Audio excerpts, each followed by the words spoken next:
Bonjour tout le monde. Bonjour, est-ce que vous m'entendez bien? Vous m'entendez bien au fond? Super. Alors, en avant-propos, déjà, je voudrais vous présenter mes excuses, parce que j'ai eu un petit accident ce matin, j'ai perdu mes lunettes, donc je suis un petit peu désorientée. Je ne sais pas si ça va se voir, mais si c'est le cas, je ne suis pas malade, tout va bien, juste je suis myope. Alors, je suis là pour vous parler d'éthique, c'est la thématique de la journée, mais moi, je suis plutôt juriste.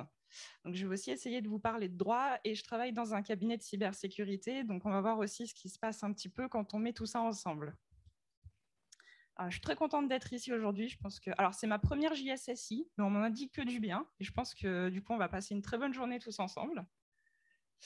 Et du coup, en guise d'avant-propos, déjà, je voudrais essayer un petit peu de cadrer le sujet pour vous donner un petit avant-goût de ce que ça va donner.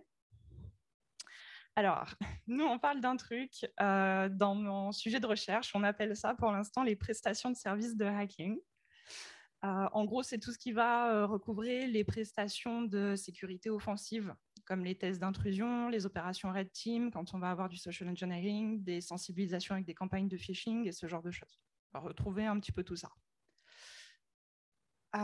J'ai bien aimé la thématique vraiment de l'éthique. On va parler un petit peu plus tard de comment mon sujet a évolué. J'y suis arrivée un peu sur le tard, mais je trouve que c'est vraiment très intéressant, d'autant plus que moi, ça me permet de faire le lien en tant que juriste avec le public que j'ai souvent, qui est plutôt technique, en parlant de quelque chose sur lequel tout le monde a une opinion, c'est l'éthique. Donc ça permet de créer un peu du lien et de la discussion et de faire avancer les choses ensemble.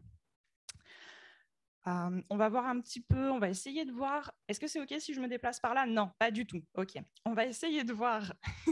C'est mieux là? On va essayer de voir quels enjeux il peut y avoir plus ou moins importants, des enjeux concrets pour l'écosystème de la cybersécurité au niveau des prestations de services. On va toucher du doigt au niveau des limites, parce que ce n'est pas du tout la thématique aujourd'hui, on va toucher du doigt les autres facteurs des licéités qu'il peut avoir. Notamment les contrats, ce genre de choses, les contrats, tout le contexte qu'on peut avoir au niveau des actions qu'on mène, etc. Et puis, bien évidemment, le sujet, c'est pas de vous présenter tout mon sujet de recherche, mais bon, on vient de là quand même, donc moi, ça me fait plaisir de vous en parler. Je pense que ça peut aussi être intéressant pour tout le monde de voir qu'est-ce qu'ils font les doctorants, sur quoi ils travaillent, sur quoi ils réfléchissent. Alors voilà, donc on m'avait demandé une petite bio, donc j'ai mis tout ça ensemble. Donc bonjour, je m'appelle Joëlie, je suis chercheuse en droit de la cybersécurité. J'ai rejoint l'équipe d'AlgoSecure en 2018. Ça fait quelques petites années, j'ai eu le temps de faire quelques webinaires et ce genre de choses. Alors je suis un peu perturbée parce que j'ai pas du tout ce genre de configuration d'habitude. En plus de pas avoir mes lunettes, c'est terrible. Donc, je m'intéresse beaucoup au côté droit pénal, droit des contrats, tout ça mélangé dans une boîte de cybersécu. Donc, franchement, c'est hyper intéressant. Il y a des nouveaux sujets tous les jours. Et puis, pour les bonus, si jamais, s'il y en a qui veulent parler à la pause, moi, j'aime bien les jeux vidéo, la montagne et les chats. D'autres amateurs? Bon, alors voilà, plus sérieusement, ce dont on va parler, je vais commencer par vous expliquer déjà la démarche de mon projet de recherche.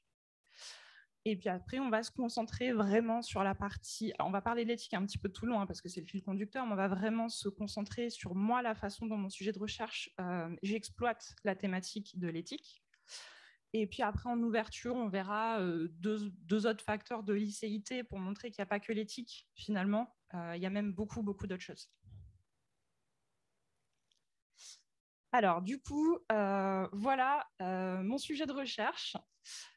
Il s'est construit comme ça. Je pense que ça peut être intéressant parce que tout le monde n'est pas forcément au courant de l'intérieur à quoi ça ressemble une thèse CIFRE. Donc moi, je suis doctorante en thèse CIFRE, donc en thèse professionnelle.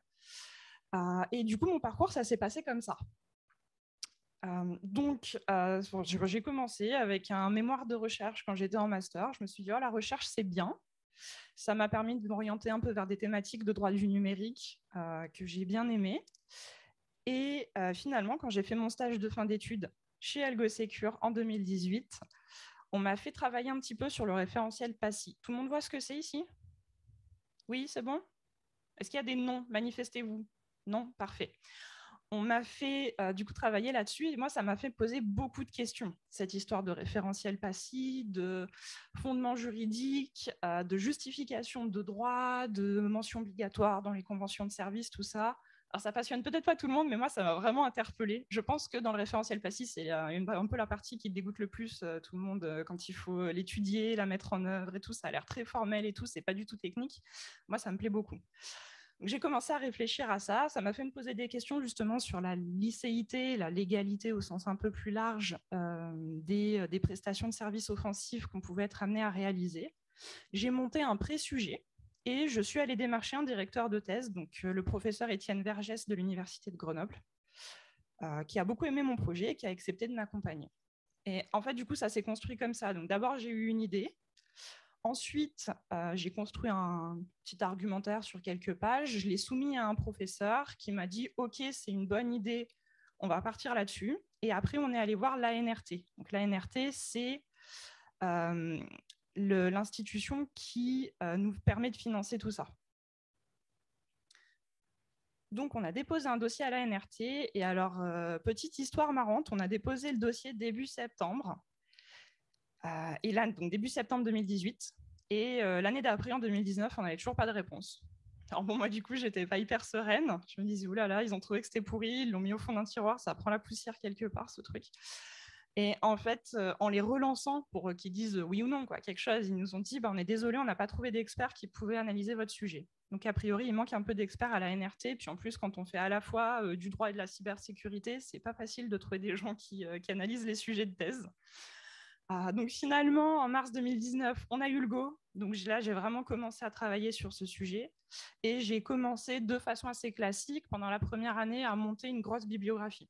Donc plein de ressources, des ouvrages, des manuels de cours, de la jurisprudence, des revues, enfin voilà, plein de choses comme ça, en français, en anglais. J'ai essayé Enfin, c'est le début de la bibliographie, en fait. On essaye vraiment de ratisser large pour voir vraiment tous les enjeux qu'on peut développer après dans une problématique.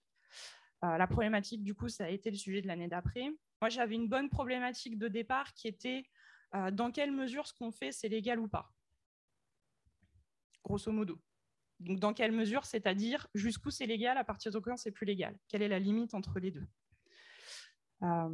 Ça, c'est une question, on verra plus tard un peu pour les enjeux, mais c'était la problématique de base, elle est assez claire. Et après, par contre, le but, c'était de la peaufiner, de la développer, d'essayer de lui donner un petit peu plus de sens.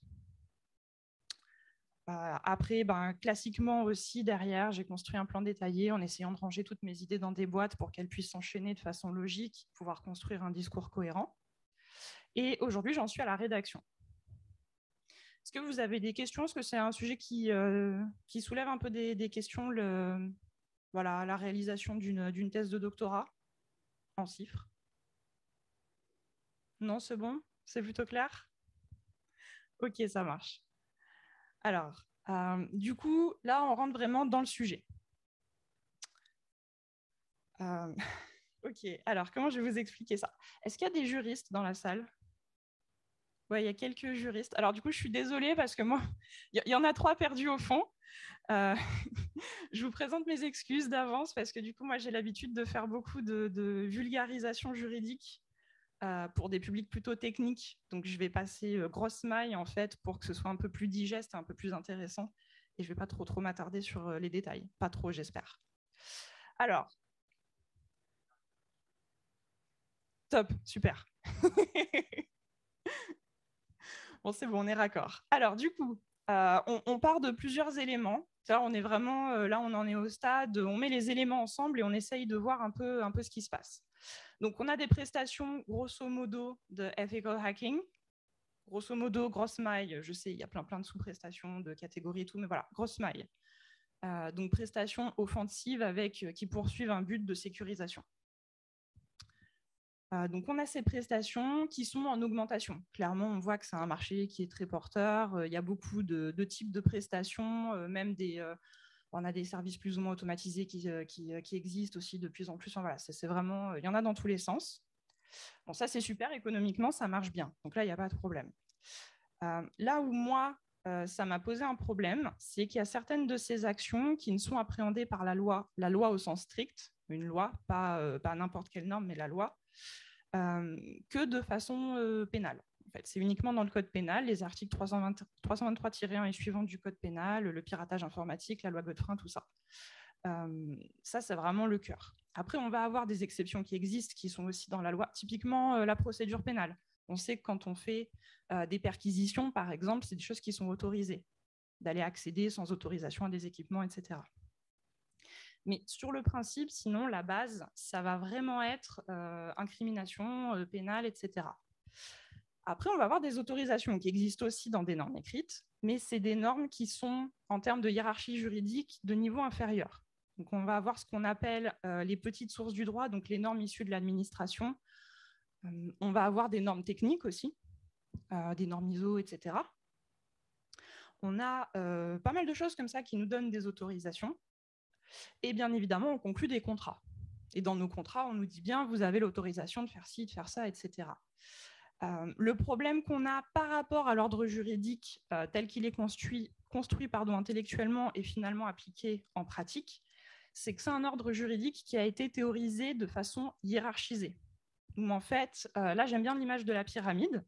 D'ailleurs, ce n'est pas moi qui l'ai inventé, on appelle ça la pyramide de Kelsen, du nom de son auteur original. Donc, voilà, les juristes dans la salle, normalement, ont toujours un petit traumatisme de leur cours d'introduction au droit avec la pyramide de Kelsen. Normalement, on la connaît bien. Et donc, cette théorie-là, elle nous dit chaque norme qui existe dans l'ordre juridique, elle doit absolument être conforme à la norme du dessus. Et cette norme du dessus, elle doit être conforme à la norme du dessus, etc., jusqu'à arriver à la norme suprême. Il y en a une tout en haut, d'après cette théorie, et tout ce qui fait du coup que toutes les normes qui sont inférieures sont forcément, au final, conformes à la norme suprême. Par exemple, ce serait la Constitution. Et dans cette hiérarchie, toutes les normes administratives et les contrats sont inférieurs à la loi. Donc, on a une contradiction entre toutes ces normes inférieures qui disent qu'on a le droit de faire quelque chose alors que la loi nous dit que c'est interdit. Et la loi ne prévoit pas d'exception pour ces cas-là. Donc, en fait, le problème de base, et c'est le raisonnement de base qui a mené à tout le reste, c'était ça. Est-ce que c'est bon? Normes inférieures qui sont contradictoires à une norme supérieure et du coup, ça ne va pas du tout. Ça contredit vraiment la théorie de l'ordre juridique hiérarchisé.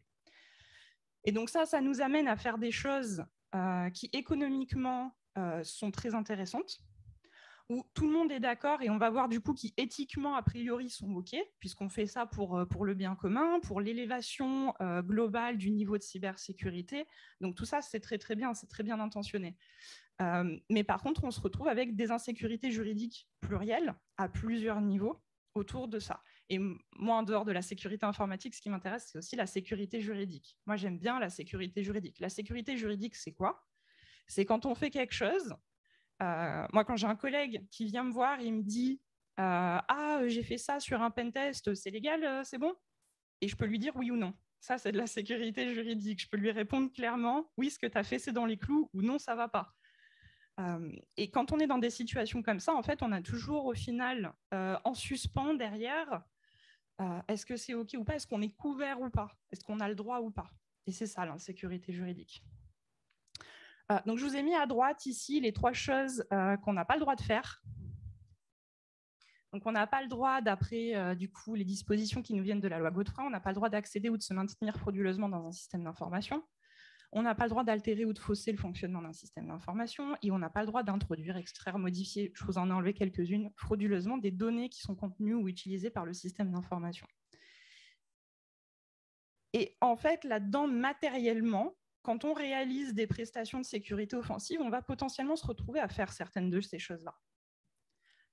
À la limite près que frauduleusement, il faut le définir pour savoir exactement ce que c'est frauduleusement. Mais on accède ou on se maintient de façon plus ou moins détournée qui n'était pas prévue dans des systèmes d'information. On va potentiellement altérer ou fausser le fonctionnement du système d'information. C'est des prestations qui existent, même si elles ne sont pas réalisées partout. On peut aller extraire des données pour prouver qu'on a atteint l'objectif. Enfin, on peut aussi introduire des données pour prouver qu'on a atteint l'objectif. Enfin, il y a plein de choses comme ça. Donc, on fait ça matériellement. Pourtant, on fait ça d'une façon qu'on appelle éthique. Et donc, à quel moment est-ce que l'éthique, ça va pouvoir nous aider à faire la différence en fait, entre les délinquants et les consultants? finalement. Alors, j'ai fait ça pour essayer vraiment de vous remontrer un peu le serpent qui se mord la queue ici. Donc, on va partir d'en haut à droite. Moi, j'aime bien pouvoir montrer, mais là-haut, en haut à droite. Donc, on réalise des activités qui constituent, donc une activité qui potentiellement constitue une infraction. On vient de le voir dans les 3 petites lignes vertes sur la slide d'avant. Donc, potentiellement, ça constitue une infraction. Donc, c'est illégal. C'est pas bien. C'est pas cool pour nous, ça. Par contre, potentiellement, on va pouvoir obtenir une autorisation, notamment par contrat. Donc, un contrat va nous donner l'autorisation de faire ça. Et en général, on arrête le raisonnement à cet endroit-là. En général, on se dit, c'est bon, j'ai l'autorisation par contrat, ça passe. Sauf que si on va un petit peu plus loin, mon contrat, il est valide que si son contenu est licite. Or, on vient de dire que le contenu du contrat, c'était une activité illégale. Donc, finalement, le contenu de mon contrat, il est illicite.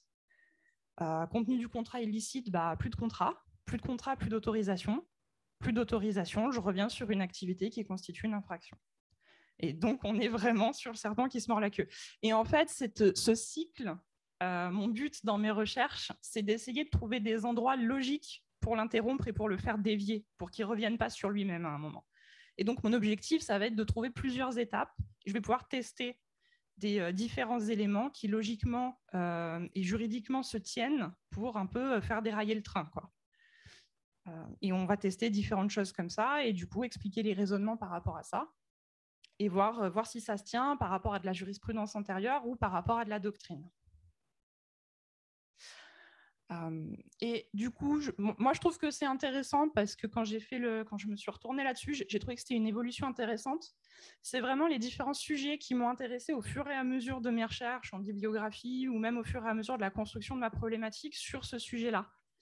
Donc, au début, la première chose qui m'a interpellée, c'est OK, ils nous font faire des conventions de service avec plein de mentions obligatoires. C'est super, mais à un moment, on fait quand même un contrat qui porte potentiellement sur un objet illicite. Donc ça, c'est vraiment le premier élément qui m'a interpellée.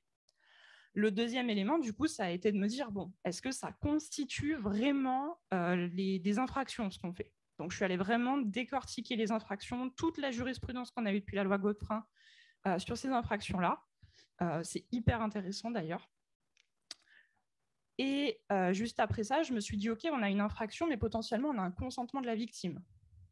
Si on a du coup, la victime qui serait le maître du système et qui nous donnerait son autorisation, donc son consentement pour commettre l'infraction. Est-ce que ça ne va pas permettre finalement de faire en sorte que l'infraction ne se matérialise pas? Donc, je me suis intéressée pas mal au consentement de la victime, du coup, dans ce cas-là. Et puis après, on allait voir les infractions périphériques, parce qu'on dit, OK, on a les infractions des articles 323-1 du Code pénal, donc tous ceux qui sont issus de la loi Godefroy. On va essayer de trouver quelque chose pour que ça ne se réalise pas, pour dire les infractions ne sont pas caractérisées.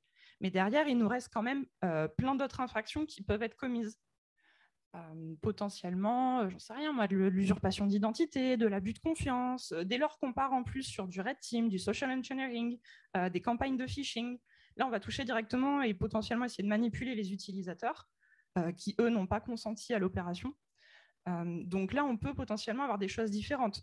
Phishing aussi, ça peut être, j'en sais rien, droit de propriété intellectuelle, réutilisation des marques, que sais-je. On a plein de problématiques comme ça. Donc toutes ces infractions périphériques qui ne sont pas le cœur du sujet, mais qui viennent un peu le complexifier. À un moment, assez tardivement, je dois dire, je me suis décidée à me pencher sur l'étude du maître du système, parce que le maître du système, c'est une notion qui n'apparaît pas du tout dans la loi. Qui apparaît au moment des travaux préparatoires de la loi Godefroy et qui à aucun moment n'est défini. Mais en gros, c'est lui qui est censé pouvoir donner l'autorisation pour demander à se faire attaquer, entre guillemets. Donc, je me suis penchée aussi sur qui est le maître du système. Après, j'ai aussi rajouté j'aime bien les défis, donc j'ai rajouté une petite surcouche de données personnelles par-dessus. Je me suis dit, bon, et alors par rapport à ça, comment on fait au niveau des traitements de données personnelles que ça engendre? Et enfin, vous voyez, du coup, tout à la fin, et faut l'admettre, hein, c'est pas moi qui ai eu l'idée, c'est mon directeur de thèse qui m'a dit, mais alors, on appelle ça du ethical hacking, mais pourquoi c'est éthique? C'est quoi ces histoires d'éthique? Il faut que tu ailles creuser ça.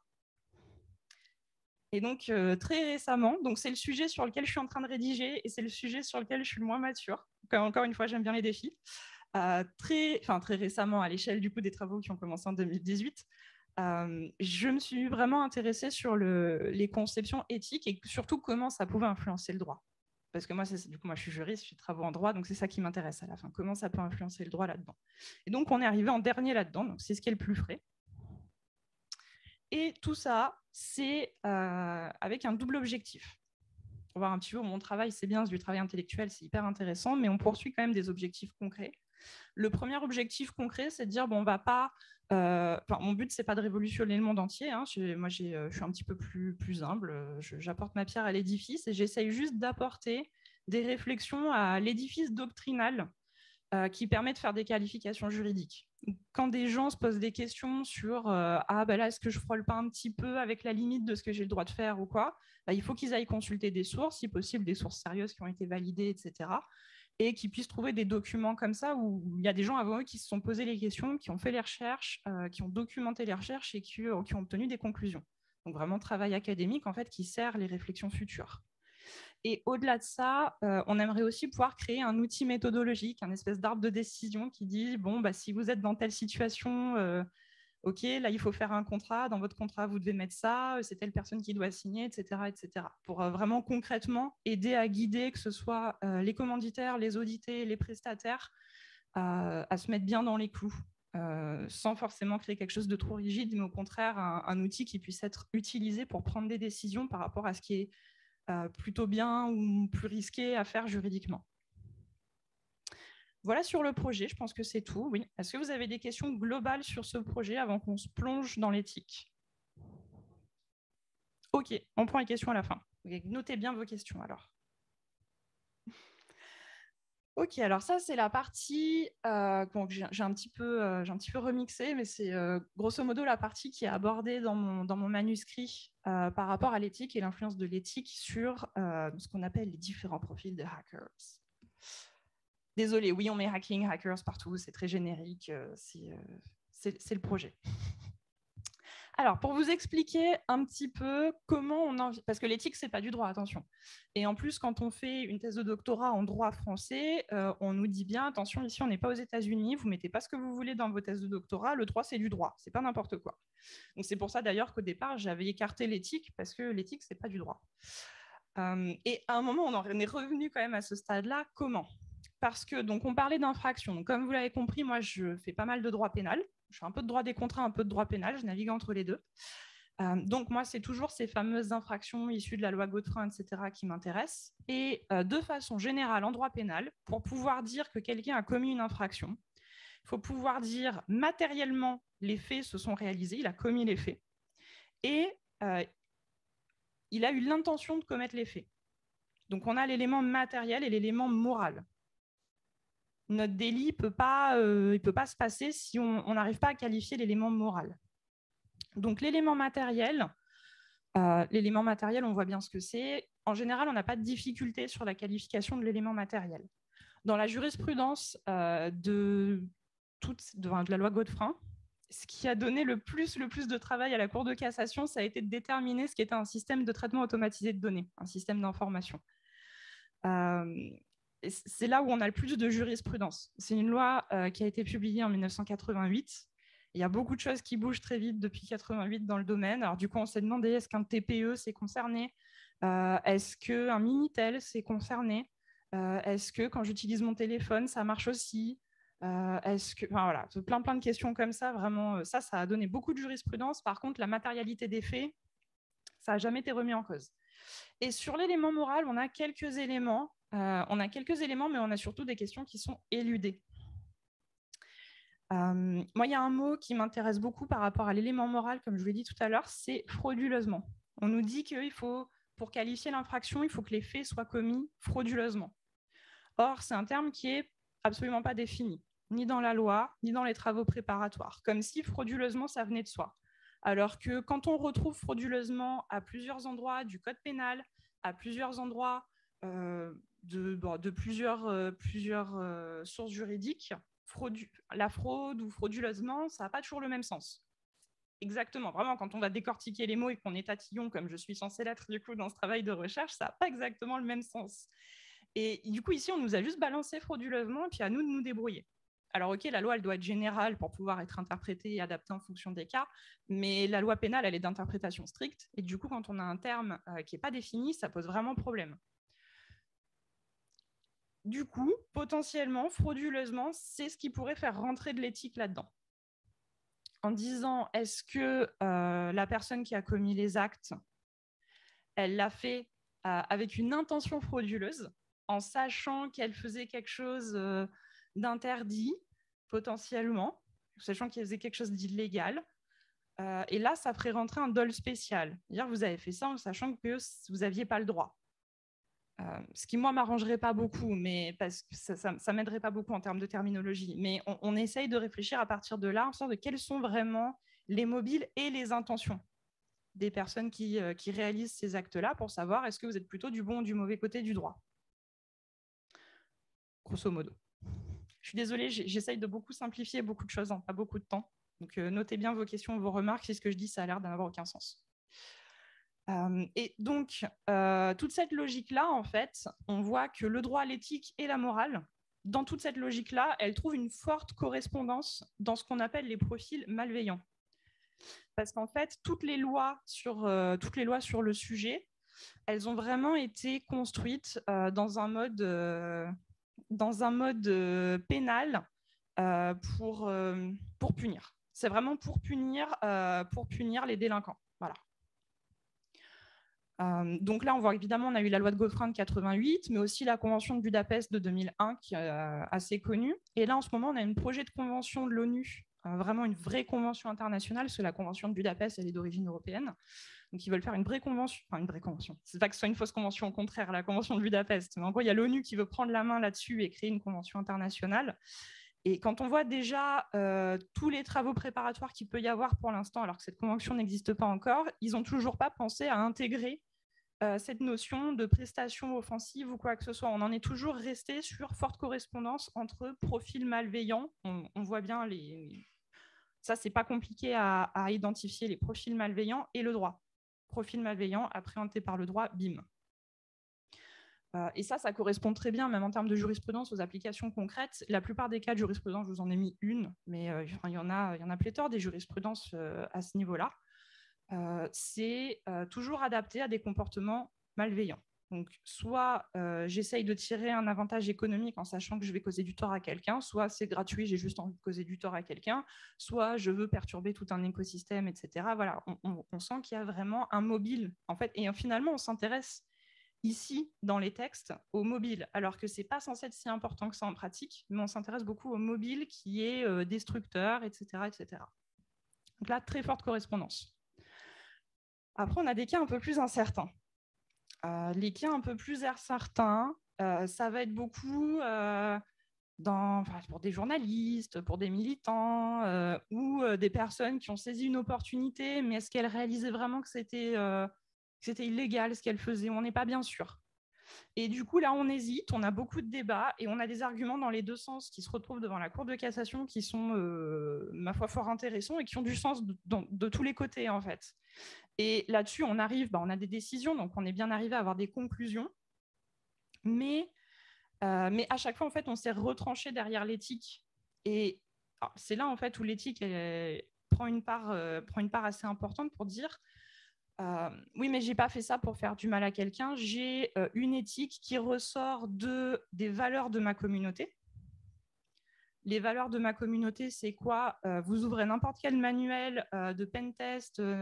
Vous voyez, au début, il y a quelques pages sur l'éthique et le droit, souvent appréhendés ensemble d'ailleurs, alors que c'est pas la même chose. Et on vous dit, bah, ça c'est éthique, ça c'est pas éthique. Il y a les black hats, les grey hats, les white hats, les machins. Et vous devez vous situer quelque part là-dedans. Alors bien évidemment, on vous dit d'être un chapeau blanc, hein, mais on a toujours cette notion d'éthique qui est véhiculée par la communauté, parce que du coup, c'est différent de la morale qui est individuelle, etc. On a toujours cette notion d'éthique qui est véhiculée par la communauté sur laquelle on essaye de se reposer. Et puis après, ça nous laisse les prestataires. Alors là, la correspondance du coup entre la morale, l'éthique et le droit au niveau des prestataires, elle est en question. Elle est en question. Alors, on ne l'a jamais vu se poser devant la Cour de cassation, parce que sinon, ce serait beaucoup plus simple. Mais on voit en pratique qu'est-ce qu'on fait en pratique, en fait? Déjà, on se repose beaucoup sur l'intention du client, finalement. On se dit, bon, bah, le client, c'est bon, il est légitime à faire ça, on y va. Et puis, des fois, on se dit, oulala, moi, j'ai pris un coup de fil il y a quelques semaines. J'ai répondu au standard du coup de ma société, AlgoSecure. Et j'ai quelqu'un au téléphone qui me demande des informations. Il me dit, oui, est-ce que vous pourriez faire un audit de sécurité? Est-ce que vous faites des audits de sécurité sur des sites web? Ma foi, ben oui, c'est des choses qu'on sait faire, oui. Il me dit, ah, parce qu'en fait, moi, j'ai des besoins un peu particuliers. Est-ce que vous pourriez auditer tel site? Je lui dis, bah, là, comme ça, c'est-à-dire. Et il me dit, bah, alors, c'est le site de mon concurrent. Est-ce que vous pourriez auditer le site de mon concurrent? Ce sur quoi? Voilà. Et donc, on a des demandes comme ça, mais clairement, je ne me suis pas reposée sur le droit pour lui dire, non, monsieur, d'après l'article, machin. Je lui ai juste, j'ai fait appel à son bon sens. Je lui ai dit, monsieur, est-ce que vous m'appelleriez pour me demander d'aller cambrioler votre voisin? Vous ne me le diriez pas comme ça. Et bon, voilà. Donc, mais j'ai utilisé vraiment mon jugement personnel, en fait, et mon sens de l'éthique aussi, de ma connaissance de la communauté, pour lui dire, bah non, ça se fait pas, en fait. Je vais pas. Alors si, je lui ai quand même posé la question, est-ce que votre concurrent, il est d'accord pour qu'on aille auditer? Est-ce qu'il est au courant? Est-ce qu'il est d'accord? Mais clairement, ce n'était pas le cas. Il ne voulait pas rendre service à son concurrent. Donc clairement, là, je me suis reposée sur les connaissances de l'éthique que j'ai de la communauté dans laquelle je suis. Et en fait, finalement, c'est l'intention du client sur laquelle on se repose. Et ça, la construction juridique qu'on peut avoir à partir de là, quand même, elle est... Enfin, c'est très fin, quoi, ce sur quoi on peut se reposer. Il ne faut pas essayer de se reposer là-dessus. Je pense que ce n'est pas du tout une bonne idée parce que là, en termes d'insécurité juridique, on va quand même assez loin. Après, pour essayer d'encadrer ce qu'on fait, ben, on va avoir des normes techniques. On a alors ce qu'on appelle les petites sources du droit et les normes techniques. Donc, effectivement, tout ce qui est, par exemple, référentiel PASI, nouveau référentiel européen. On a même maintenant des régulations qu'on voit apparaître dans plein de pays dans le monde où même ça devient carrément, on s'oriente vers des professions réglementées à certains endroits où il faut adhérer à tel syndicat pour pouvoir être prestataire de services, de sécurité, etc. Donc ça peut, on voit que ça se consolide de différentes façons et ça c'est hyper intéressant pour les gens comme moi d'étudier ce qui se fait un peu partout, voir comment ça peut être encadré et donc autorisé. Puis à la fin, du coup, la dernière chose sur laquelle on peut se reposer, et c'est la chose sur laquelle la plupart des gens se reposent, c'est l'encadrement contractuel. C'est oui, j'ai un contrat, oui, j'ai l'autorisation du client, du coup, c'est bon. Comme on l'a vu au début, c'est un petit peu plus compliqué que ça, même si clairement, la situation idéale, ce serait de pouvoir tout consolider avec du contrat. Très rapidement, il me reste 3 minutes. Du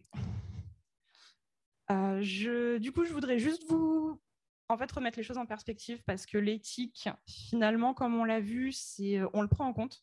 On prend vraiment en compte l'éthique pour certains aspects, notamment de la qualification de l'infraction au droit pénal. On ne devrait pas tant que ça, mais on prend finalement pas mal en compte l'éthique au niveau du mobile, des intentions qu'on a eues. Mais en réalité, les éléments qui sont le plus pris en compte pour la qualification de ces infractions-là, ça va être des éléments de contexte et des autorisations. Donc, dans les éléments de contexte, bien évidemment, on a des manipulations techniques non prévues. Donc, la manipulation des outils d'une façon qui n'était pas prévue à l'origine, ça, clairement, c'est retenu dans la matérialité des faits, mais aussi, en fait, au niveau de l'élément moral. C'est-à-dire, cet outil, il est prévu comme ça, la plupart des gens, ils l'utilisent comme ça. Pourquoi vous êtes allé chercher tel moyen détourné? Et c'est vraiment des choses qu'on voit dans les débats, dans les dossiers, etc. Alors après, bien évidemment, ça, c'est classique, la violation d'engagement écrit. Engagement de confidentialité, etc., etc. Voilà, ça c'est assez simple, je pense, à appréhender. Et la mise à profit d'erreurs humaines, c'est-à-dire quelqu'un qui oublie de verrouiller sa session, je viens derrière, je prends possession de sa messagerie, etc., je vais fouiller là-dedans, etc. Je ne vais pas faire quelque chose de techniquement oufissime. Par contre, j'ai quand même accédé de façon frauduleuse, d'après la jurisprudence, à un système d'information. Donc là, c'est tout le contexte, en fait, par rapport au détournement qui va avoir une influence. Et derrière, on a le consentement de la victime qui, là, est un sujet vraiment très, très, très, très compliqué, notamment parce qu'on ne sait pas qui est la victime. Parce qu'en plus, aujourd'hui, avec les réseaux qui sont étendus et qui vont vraiment de partout, on touche partout. Enfin, c'est l'effet papillon, quoi. On touche tellement de monde avec une seule action, mais qui est la victime à la fin. Et déjà, qui est le maître du système, c'est hyper compliqué. Est-ce que c'est le propriétaire? Est-ce que c'est le gestionnaire? Est-ce que c'est je ne sais pas, le bénéficiaire, est-ce que c'est l'utilisateur final? Je ne sais pas. Qui est le maître du système? Alors si, j'y réfléchis, du coup, je pourrais vous expliquer trois petites choses pour savoir comment on fait pour déterminer qui est le maître du système, mais la loi, en tout cas, ne nous renseigne pas là-dessus. Est-ce que le maître du système, c'est la victime ou pas? Eh bien, ça dépend des cas. Et est-ce que le maître du système est capable de consentir? Eh bien, franchement, on n'en est pas sûr du tout. Voilà, le consentement de la victime, c'est un sujet à part. Et du coup, en conclusion, l'éthique, c'est un des facteurs de licéité, c'est à prendre en compte et c'est important notamment parce que le mot éthique revient très, très, très souvent dans les discours par rapport à ce type de prestation. Oui, nous, on est des hackers éthiques, d'accord, mais ça veut dire quoi et en quoi ça fait que ce que tu fais, c'est légal ou pas? Est-ce que ça a une influence? Les gens confondent souvent les deux. L'éthique, elle est formalisée de façon très irrégulière. On la trouve dans la doctrine, mais ça n'a pas été forcément, on nous fait signer des chartes d'éthique, etc. Mais quelle est la valeur de tout ça? C'est pas forcément hyper clair. Et c'est concurrencé par d'autres éléments, comme on vient de voir, le consentement, l'influence du contexte et bien d'autres choses. Et du coup, en conclusion, l'infraction et la prestation ne sont pas très loin et on en est toujours à chercher quelle est la limite entre les deux. Voilà. Merci beaucoup. Alors, juste pour te préciser dans l'auditoire, parce qu'effectivement, il y a beaucoup d'informaticiens, mais tu as aussi quelques gendarmes et policiers. Donc, normalement, ils ont quelques notions de droit. Et on a d'autres aficionados du droit. Est-ce que vous avez des questions pour Joëlie? Oui, il y a pas mal de questions. Donc, je vais me balader. Merci. Bonjour, merci pour la présentation. Très intéressante et sujet pas assez abordé. Alors, je pense qu'on a tous plein de questions, surtout quand on pratique. Moi, j'ai 3 points. Le premier, c'est est-ce que vous avez étudié les notions de commanditaire et audité dans les conventions de services, notamment qui sont formalisées par l'ANSSI?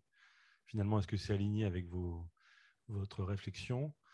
Ensuite, il y a un point sur le cadre légal de l'ingénierie sociale qui est pratiqué aussi.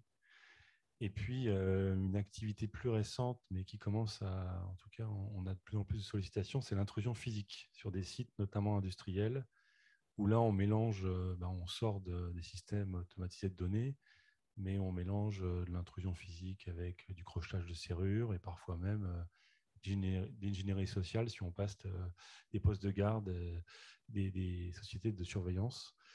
Donc, ça fait beaucoup de sujets, peut-être qui dépassent un peu le cadre de ce que vous avez abordé, mais voilà, je serais intéressé d'avoir quelques éléments de réponse si vous en avez en tête. Alors, effectivement, c'est des sujets sur lesquels j'ai tous déjà réfléchi. Parce que, comme je vous disais, j'ai commencé, ce qui m'a interpellée, c'est quand j'étudiais le référentiel PASI, référentiel de l'ANSSI. Et effectivement, c'est aligné dans le sens où c'est très bien, en fait, tout est très bien défini et cadré dans le référentiel PASI. Je dirais même peut-être un peu trop verrouillé par rapport à moi, ce que j'aime faire avec les contrats, avoir un peu de flexibilité, mais en tout cas, tout est très bien encadré. Et donc, du coup, c'est aligné avec les besoins de sécurité juridique. Je pense que c'est fait exprès, notamment parce que sinon, on a plein de flou. Donc, il y a au moins un document dans lequel tout est décrit et verrouillé. C'est un document que j'utilise beaucoup dans mes recherches, du coup, parce que c'est un peu la seule référence qu'on ait vraiment en France. Donc oui, je l'ai étudié, c'est pas en désaccord avec les choses que je développe. Ce que je regrette par contre, c'est que ce soit dans un document qui ne peut pas, entre guillemets, concurrencer la loi au niveau de la hiérarchie de l'ordre juridique, et du coup, ça crée à ce niveau-là des insécurités juridiques. Et après, c'est aussi un document, on voit, qui est très administratif, qui est vraiment dans le... Vraiment, on a une checklist et on va vraiment tout cocher. Et en fait, il prévoit tous les cas possibles et imaginables, même des fois où on est dans une situation où ça n'a pas forcément vocation à s'appliquer. Et donc, ça laisse pas forcément... Après, je comprends... Enfin, je suis pas du tout en train de critiquer le travail qui a été fait, parce que c'est déjà un très gros travail. Donc, je comprends les besoins de vouloir beaucoup verrouiller les situations pour apporter de la sécurité. Mais on est toujours dans la même réflexion, qui, au moins, quand on verrouille trop parce qu'on veut de la sécurité, l'utilisateur, au bout d'un moment, ça va pas, quoi. Il peut pas, donc soit il essaye de contourner, soit il fait pas les choses correctement, soit il vit ça vraiment pas bien, quoi. Et pour moi, je trouve qu'on en est un petit peu à ce stade-là, mais d'un autre côté, actuellement, là, c'est aussi nécessaire parce qu'on n'a que ça pour l'encadrer. Le maître du système n'est pas dans la convention, donc la loi Godefroy n'est pas vraiment intégrée en fait au référentiel PASI. C'est pas du tout un référentiel qui est construit par référence à la loi Godefroy. C'est vraiment, il est juste mentionné pour dire que tout le monde a été sensibilisé à la loi pénale, etc. Mais sinon, c'est pas du tout, il n'y a pas de visa, il n'y a pas de référence ou quoi que ce soit. Après, par rapport au social engineering, c'est ultra compliqué. C'est vraiment ultra compliqué parce que ça concerne aussi l'utilisateur final qui, lui, n'a consenti à rien, etc. Moi, ce que je recommande, c'est de prévenir, quand c'est par rapport aux salariés. Quand vous avez des salariés, il faut les prévenir que potentiellement, il va y avoir ce type d'événement qui va se produire dans l'entreprise. Alors, bien évidemment, vous ne leur dites pas 2 jours avant, sinon ça n'a aucun intérêt, mais il faut qu'ils soient au courant qu'il va y avoir peut-être des campagnes de phishing, du social engineering, etc. Et que du coup, qu'ils soient toujours vigilants parce qu'on ne sait jamais si c'est de la simulation ou c'est vrai. Donc déjà, pour la sécurité, c'est bien. Mais aussi de les prévenir que potentiellement, il va y avoir des simulations, qu'ils aient au moins l'information préalable. Et enfin, les intrusions physiques. Les intrusions physiques, c'est aussi compliqué. C'est compliqué et ça, c'est pas là-dessus que j'ai le plus réfléchi. Et moi, ce que je fais, c'est que je fais en sorte que quand il y a des auditeurs qui partent en intrusion physique, ils aient toujours sur eux une autorisation signée, qu'ils aient au moins un justificatif de quelque chose pour pas se faire appréhender trop violemment peut-être, et déjà qu'on puisse discuter, qu'ils puissent discuter sur place si jamais ils sont interpellés.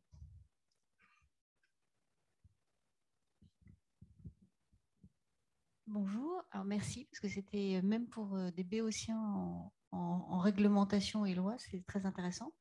Merci pour cette simplification. Deux choses. Dans la recherche que vous avez faite, est-ce que vous avez regardé le droit du travail? Parce que la victime est souvent le salarié et il peut y avoir aussi des interactions derrière avec la loi du travail. Et deuxième point, vous avez dit profession réglementée. Est-ce qu'il ne faut pas changer la loi peut-être plutôt pour que de nouveau l'ordre s'applique dans le bon sens? Alors, pour répondre à votre première question sur le droit du travail, effectivement, ça a été abordé, notamment justement par rapport au droit des salariés, d'où, en dehors du fait qu'il va y avoir des traitements de données à caractère personnel, donc information préalable, etc., et beaucoup d'autres choses qui vont avec, mais aussi le fait qu'on est face à des salariés. Donc, en général, quand on fait des choses comme ça, c'est bien que les salariés soient au courant. Donc, parler aux représentants des personnels, c'est toujours une bonne idée pour les prévenir qu'il va y avoir potentiellement ce genre d'action qui va se produire. Par rapport aussi aux conséquences, parce qu'on a des salariés qui peuvent être concernés par les résultats qui sont dans le rapport d'audit, par exemple. Et il faut aussi quand même faire attention au fait qu'il y a des histoires de loyauté de la preuve à prendre en compte. Et on ne peut pas, par exemple, s'amuser à cibler un salarié sous couvert de faire un audit de sécurité, aller cibler un salarié et aller essayer de le licencier après, ou en tout cas de lui mettre une procédure disciplinaire, etc., ce n'est pas forcément une très bonne idée, parce que les preuves n'ont pas toujours été acquises de façon très, très correcte dans ce cadre-là. Donc, à faire attention effectivement au droit du travail. Et votre deuxième question, c'était par rapport au changement du cadre légal, oui. Alors, moi, je ne vais pas changer la loi toute seule. Par contre, ce que je fais, c'est vraiment apporter des informations dans lesquelles essayer de nourrir la doctrine, montrer qu'il y a des enjeux, parce que ça ne se voit pas forcément, et proposer des pistes de réflexion pour se sortir de ce cercle vicieux, en fait. Je ne suis pas sûre qu'il faille réécrire la loi. Enfin, la loi pénale, la loi Godefroy, ce n'est pas forcément la nécessité de la réécrire, mais plutôt d'aller enrichir ça. Souvent, on voit ça, des interdictions avec des exceptions. On a principe exception, et en fait, là, on a le principe, mais on n'a pas l'exception. Et ça pourrait être intéressant d'essayer d'apporter légalement l'exception. On va prendre 2 petites questions, parce que le temps tourne. M. Ruff et M. Collat vont mettre leurs 2 questions en une. Je vais essayer de la faire petite. Est-ce que du coup, si je reprends ce que vous avez dit, s'il y a consentement de la victime et que on agit avec une intention, on va dire, morale et éthique, est-ce que ça peut être considéré comme dans la loi? Et je prends un exemple complètement au hasard. Si jamais un client me demande d'aller récupérer des données qui lui ont été volées, admettons sur Tor, et que dans la loi, il est écrit qu'il est interdit d'acheter des données volées, comment ça se passe? Ok, alors là, du coup, on va être dans le vol et le recel. On n'est plus exactement dans les accès frauduleux au système d'information. Je pense que ce ne serait pas forcément... alors honnêtement, je ne me suis pas posée sur cette question-là précisément. Là, ma première réaction, ce serait de dire que ce n'est pas forcément une très bonne idée. Voilà. Après, je ne me suis pas penchée de façon approfondie sur cette question. Et pour répondre vraiment à la question de principe qui sous-tend l'exemple, le consentement de la victime, c'est pour ça que je suis passée rapidement dessus, parce qu'en vrai, c'est assez compliqué. Déjà, il faut identifier qui est la victime. bien sûr, pour qu'elle puisse consentir correctement. Et puis en plus, le consentement de la victime n'est pas toujours valable. Je vais vous citer deux exemples en atteinte aux personnes, parce que c'est des exemples assez parlants, je suis désolée. Pour le viol, par exemple, si vous avez consentement de la victime, il n'y a plus d'infraction. Parce que justement, l'infraction, c'est de ne pas avoir de consentement. Donc là, le consentement fait disparaître l'infraction. Alors qu'aujourd'hui, pour un homicide, même si la victime consent, il y a quand même infraction. Parce que, en fait, c'est une histoire de valeurs protégées. Avec certaines lois pénales, on essaye de protéger la personne individuelle et on estime que la personne a le droit de faire des choix sur ce qui lui arrive. Alors qu'avec certaines autres lois, on va protéger des valeurs sociales collectives qu'on estime être au-dessus de l'individu. Et donc, l'individu n'a pas le droit de transiger à ces règles. Et donc, ça va dépendre vraiment de la valeur protégée par les lois pénales, de savoir si la victime a le droit de consentir ou pas. Et est-ce qu'on estime, du coup, c'est une vraie question, même en cybersécurité, hein, est-ce qu'on estime que moi, quand je vais être maître du système, je ne sais pas moi, d'un système public de l'État qui est hyper critique, est-ce que même si moi, je ne sais pas, je suis détenteur du pouvoir de décision de cette entité juridique, est-ce que j'ai le droit de consentir pour que ce système puisse être attaqué, audité certes, mais du coup qu'on commette une infraction contre ce système? Est-ce que j'ai ce droit-là? Ou est-ce qu'il faudrait quelqu'un, je ne sais pas, qui soit élu, qui ait un mandat représentatif, qui fasse ça, parce que finalement, ça va concerner quand même tous mes citoyens. Je vous prends un exemple très, très, très grand, mais on peut mettre ça à beaucoup de niveaux différents, à beaucoup d'échelles différentes. Est-ce que c'est moi toute seule qui vais pouvoir consentir pour ça, ou est-ce qu'en fait, ça me dépasse et je ne devrais pas avoir l'autorisation de consentir? Alors, on va prendre deux petites remarques de Vladimir et une question éclair de Nicolas. Bonjour. Alors, deux petites remarques par rapport à la question qu'a posée Olivier et l'autre personne qui est devant sur la légalité et l'éthique. Sur les opérations offensives, il y a deux principales choses sur lesquelles il faut faire très attention. La première, c'est d'éviter à tout prix, quand on vise les employés, de tomber sur du matériel personnel, parce que là, quelle que soit l'autorisation que vous avez, c'est la merde. Et le deuxième, c'est d'éviter à tout prix les personnes syndicalisées, parce que là également, c'est du vécu. Hein. Oui, je sais, justement, c'est pour ça. D'éviter à tout prix les personnes syndicalisées, parce que c'est un nid à emmerde grave et potentiellement, ça peut être pris comme de l'espionnage depuis le patronat, des choses comme ça. Voilà. Je vous remercie pour vos remarques, je suis bien d'accord. Si vous avez du vécu à partager, moi, je veux bien à la pause. Après, ça m'intéresse toujours. On va faire la pause, parce que moi, ce n'est pas une question non plus. C'était pour dire qu'à Singapour, le pentest est maintenant illégal. Il faut une patente délivrée par l'État et tout acte de thèse d'intrusion ou autre qui ne vient pas d'une personne autorisée par un processus d'enregistrement est illégal. Et j'irai même plus loin, il faut un patent qui est délivré et qui se monnaie. Il faut payer pour avoir bien évidemment, il faut payer pour avoir son autorisation.